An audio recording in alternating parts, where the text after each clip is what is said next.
Peace be with you. Dear friends, welcome to Living Flame Podcast website and Facebook group. Gospel Reflections for Thursday of the 25th week in the Ordinary Time.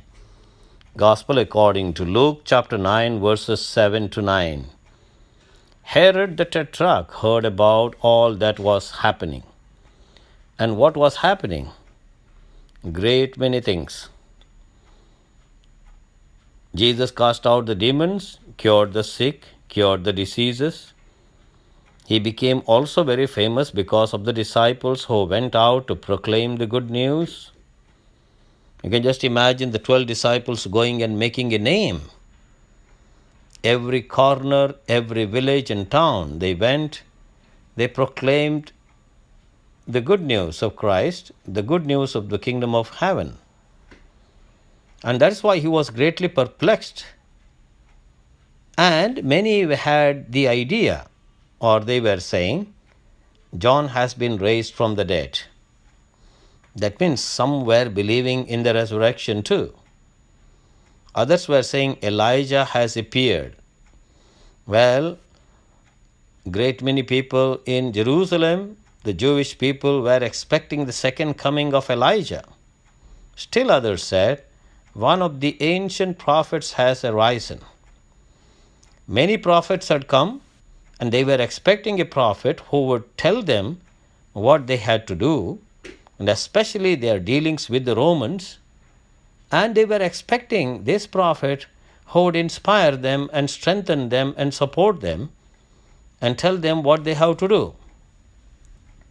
But this evil king Herod said, John I beheaded. Who then is this about whom I hear such things? Well, Herod did not believe in the resurrection at all. He clearly said, John I beheaded, he cannot be John. Who then is this about whom I hear such things? He was completely disturbed, perplexed, confused, and he kept trying to see him. Dear friends, this is a very short gospel passage. We find the unhappiness, uncertainty, and perplexity on the part of Herod. Now, Herod was literally the slave of the Romans. He was, in some way, taking advantage of the Jewish people, collecting taxes and giving to Roman emperor in order to secure his own position. Now, whoever became stronger than he in his own kingdom, he would eliminate them. So did he do with John the Baptist.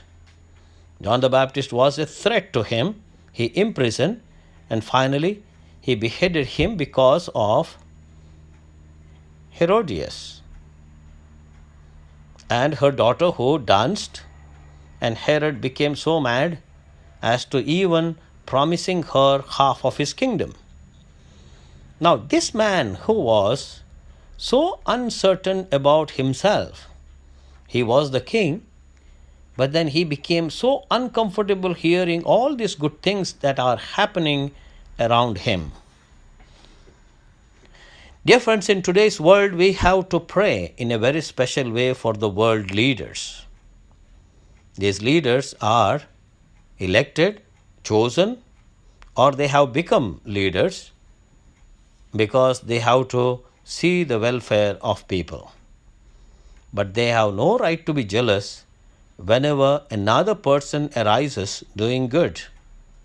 And especially we know in missionary countries where missionaries go and do good to all those people who are less fortunate, but then sometimes the leaders can be block to the spreading of God's kingdom and block to their initiatives. Therefore, we need to pray in a very special way today, meditating on this gospel passage. As Herod had tortured and killed John the Baptist in the prison, there are hundreds and thousands of missionaries who are imprisoned, who long to be freed, who would like to come out and continue the work of Christ. We have to pray for all these missionaries that the Lord may help them to get out of their prisons to continue to proclaim the good news. And let us also pray for the missionaries who are having a tough time in all these great countries where there is no freedom of religion, that they may be protected, they may have the strength, they may be supported by people, that they can do their holy work and continue to proclaim the good news of Christ's kingdom. May God bless you.